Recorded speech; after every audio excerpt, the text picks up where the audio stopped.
लेकिन सिद्धार्थ यादव जी, आपके निशिकांत दुबे जी काफी एक्टिव रहते हैं। मैं कल भी कह रही थी कि पता नहीं कोई पर्सनल आईपी चला रहे हैं कि सब चीज पहले उन तक पहुंचती है। अभी ट्वीट भी कर रहे हैं, वो ये कह रहे हैं कि मुख्यमंत्री हेमंत सोरेन जी के अधिकारियों, जो ईडी के अधिकारी हैं, उन पर एससी एसटी के तहत जो मामला दर्ज करवाया है वो दरअसल करवा ही नहीं सकते। आप तो खुद एक एडवोकेट भी हैं, आप ज्यादा बेहतर तरीके से बता पाएंगे उसको, इसीलिए मैं ये ट्वीट आपसे समझना चाह रही हूँ कि वो कह रहे हैं कि कर ही नहीं सकते, आप दर्ज करा ही नहीं सकते किसी भी कीमत पर ईडी अधिकारियों के खिलाफ कोई भी मामला।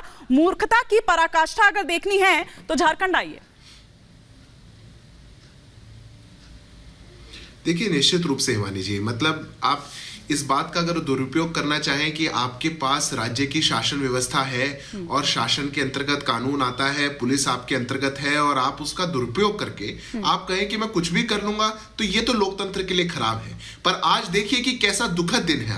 आज देश का पूरा अनुसूचित समाज, पूरा SC ST समाज वो देख रहा है कि प्रत्यक्ष रूप से एक मुख्यमंत्री कैसे दुरुपयोग करके ये SC ST एक्ट को कमजोर करने का एक काम है, SC ST एक्ट पर सवाल खड़े करने का एक काम है। लेकिन सिद्धार्थ यादव जी, जब ईडी समय से पहले पहुंच जाती है, 27 से लेकर 31 तारीख का वक्त था ना ईडी के पास, तो ईडी भी तो बेचैनी दिखा रही थी, इसी के खिलाफ वो मामला दर्ज कर लिया।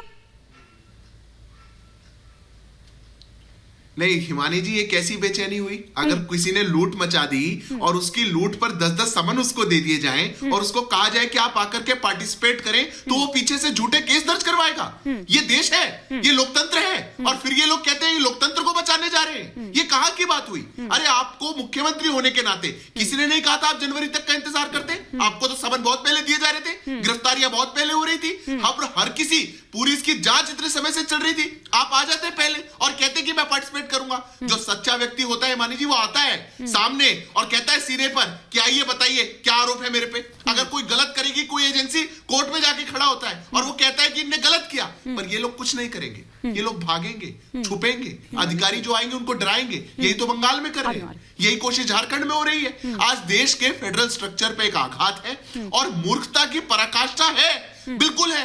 एक राज्य का मुख्यमंत्री दुबे जी, यादव जी कह रहे हैं ये फेडरल स्ट्रक्चर पर आघात है जो आप लोगों ने किया है। ईडी के अधिकारियों के खिलाफ जिस तरह से SC ST एक्ट के तहत आप लोगों ने मामला दर्ज करवाया है, ये वाकई में मूर्खता की पराकाष्ठा है। सिद्धार्थ यादव जी कह रहे हैं, बिल्कुल ठीक कह रहे हैं निशिकांत दुबे। और आप क्या कह रहे थे कि मूल निवासी तैयार बैठे, किस चीज को तैयार बैठे? यादव जी को अच्छा मनोचिकित्सक से यहाँ टाके में हम इलाज करा देंगे, बोल दीजिए, उनको समझा दीजिए। इस तरह से नहीं, वो मूर्खता ना बताते हैं। मूर्खता की प्रकाष्ठा किसकी है?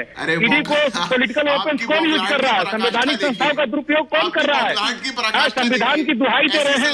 मूर्खता, और ये कौन मूर्ख है कौन होशियार है, इसके बारे में ये बताएंगे? किसी के घर में जाकर छापेमारी मार दो। आप समन का समय दिए हैं 31 जनवरी तक, और आप जाके किसी को, अरे तो सर मायने रखते हैं ना समन भी, 1 नहीं 2 नहीं 3 नहीं 9 और ये 10वां समन था, ये 10वां समन था दुबे जी। 10वां समन आपको पता होना चाहिए कि 8वां समन के बाद CM साहब ने समय दिया और पूछताछ भी हुई। ये 10वां समन कब से गिना जा रहा है? जो पहला समन है तब से गिना जा रहा है क्या? अभी तो इससे पहले 20 जनवरी को पूछताछ हुई थी, उसके बाद से 10 समन है क्या? राजा जी है, जो सच है उसको सच के साथ उसको लाया जाए ना। कुछ भी बोल देने से ऐसा थोड़ी है कि जनता नहीं देख रही है। कैसे आएगा सामने दुबे जी? अभी नहीं है, ये 10वां समन अभी नहीं है। अभी 20 जनवरी के बाद ये पहला समन था। अब पहला समन का उन्होंने जवाब दिया था, और 31 जनवरी तक का समय खुद ईडी ने दिया। तो फिर क्या मजबूरी हुई कि CM अपने निजी कार से दिल्ली जा रहे हैं तो उनके घर के पीछे चले जाओ, उनके पीछे स्टॉल करो। 1 फरवरी के बाद पहला समन है, 5 के बाद 5 फरवरी के बाद पहला समन है। कल गायब हो गए थे। अरे इस केस में आपको कितनी बार बुलाएंगे और आप कहां भागते घूम रहे हैं, कहां छुपते फिर रहे हैं? देश का मुख्यमंत्री, एक राज्य का मुख्यमंत्री देश में गायब हो गया, ये भी देश पहली बार देख रहा है। तो मेरे अगर मैं उनके जगह पर रहता तो मैं तो साफ जवाब देता, मैं क्यों जाऊंगा? मैं कोई आपका बंधुआ मजदूर हूँ क्या कि जब आप जितने बार बुलाएंगे उतने बार जाऊंगा? मैं एक जिम्मेदार आरोपी है सर, मैं एक प्रदेश का मुख्यमंत्री हूँ, जनता के जनमत से हूँ। आरोपी है सर, आपको उसी तरह से जाना पड़ेगा, आपको उसी तरह से जाना पड़ेगा। चंद्रमोहन जी एक एक करके सर, उनका एक भी ओपनिंग कमेंट नहीं हुआ है, आप करिएगा, अपनी बात रखिएगा। एक एक रिएक्शन देखिए, सारिका पासवान जी से भी नहीं हुआ है और चंद्रमोहन जी से भी नहीं हुआ है। चंद्रमोहन जी से पहले, चंद्रमोहन जी क्या आप देख रहे हैं, क्योंकि बैठकों का दौर कल भी जारी रहा, बैठकों का दौर आज भी जारी रहा, क्या हुआ बैठक में? आप लोग तो रहे उस बैठक में मौजूद, क्या निकलकर सामने आया? देखिए, बैठकों का दौर तो रहेगा ही। अगर लोकतंत्र के अंदर इस तरह की परिप्रेक्ष्य आएगी तो बैठकें भी होंगी, लेकिन सच्चे आदमी का जिक्र कर रहे थे कि सच्चे आदमी को सामने आना चाहिए। भाजपा के मेरे मित्र सच्चे आदमी तो हैं ही हैं हमारे देश के प्रधानमंत्री, तभी तो चिल्ला चिल्ला के कहते हैं 30,000 करोड़ के घोटाले की बात करते हैं और सच्चे आदमी को फिर डिप्टी चीफ मिनिस्टर बना देते हैं। बिल्कुल सच्चे आदमी के हाथ में है देश का नेतृत्व। बिल्कुल 70,000 करोड़ रुपए का घोटाला होता है, फिर से साथ में लेते हैं।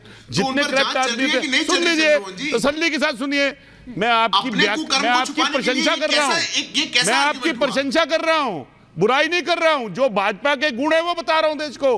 कितने सच्चे, कितने सच्ची पार्टी है, कितने सच्चे आदमी है। जिसको करप्ट कहते हैं, जो करप्ट इनके आगे माथा टेक देता है, उसको अपनी पार्टी में डाल के ईमानदार कह देते हैं, और जिसने आवाज उठाई इनके अगेंस्ट, उसके अगेंस्ट ईडी की कार्रवाई कर देते हैं। और ईडी की कार्रवाई के लिए सरकार के हाथों चलती है, ये तो आपके नेता पहले बोलते थे, तोता शब्द कहते थे, आप प्रमाणित कर रहे हैं। और अगर शिबू सोरेन जी ने अपने प्रशासन का इस्तेमाल करके उनके खिलाफ कर दिया तो क्या गलत कर दिया? जो विषय अभी आपके सामने आए कि विपक्ष पक्ष के ऊपर ही कार्रवाई क्यों होती है, सत्ता पक्ष क्या बिल्कुल पाक क्लीन है? क्या जो सत्ता पक्ष के अंदर जो नेता आपके पास आ गए विपक्ष के, जो बिल्कुल आप चिल्ला चिल्ला के कहते थे कि ये करप्ट हैं, वो ईमानदार कैसे हो गए? क्विक रिएक्शन, फिर मैं सारिका पासवान जी और समीर चौगांवकर जी का रुख करूंगी। प्लान बी नहीं बताया, लेकिन ना ही आपने बताया ना ही दुबे जी ने बताया। हाँ, पहली बात तो आप मुझे वो नेता बताइए जिस पर पहले केस चल रहा था, और उनने एनडीए को ज्वाइन कर लिया और उनका केस रुक गया। आप तो 20-20 साल में भ्रष्टाचारी होते हैं, आप तो 20 साल बाद भी जेल जाते हैं। आप चाहते हैं दूसरा भी हो जाए। मुख्यमंत्री आपने बनाया भाई, एक मुख्यमंत्री को आप जांच के लिए बुला रहे हैं और एक को मुख्यमंत्री बना रहे हैं। लोकतंत्र पर खतरा है, ये देश नहीं देख रहा है। यादव संविधान के साथ गड़बड़ है, ये चलेगा कि आपकी दादागिरी चलेगी? आपकी देश में दादागिरी नहीं चलेगी। अभी लोकतंत्र जिंदा है, मत करिए। अभी लोकतंत्र जिंदा है। तो आप लोग क्या कर रहे हैं? अगर वो दादागिरी कर रहे हैं तो आप लोग भी तो दादागिरी दिखा रहे हैं ना। अगर ईडी की टीम वहां पर आती है, कभी उस पर हमला कर दिया जाता है, कभी उस पर SC/ST एक्ट बना दिया। सुनिए ना, 2 मुख्यमंत्रियों को ना संजय जी, वो अगर वो दादागिरी कर रहे हैं, ठीक है, आप भी तो दादागिरी कर रहे हैं।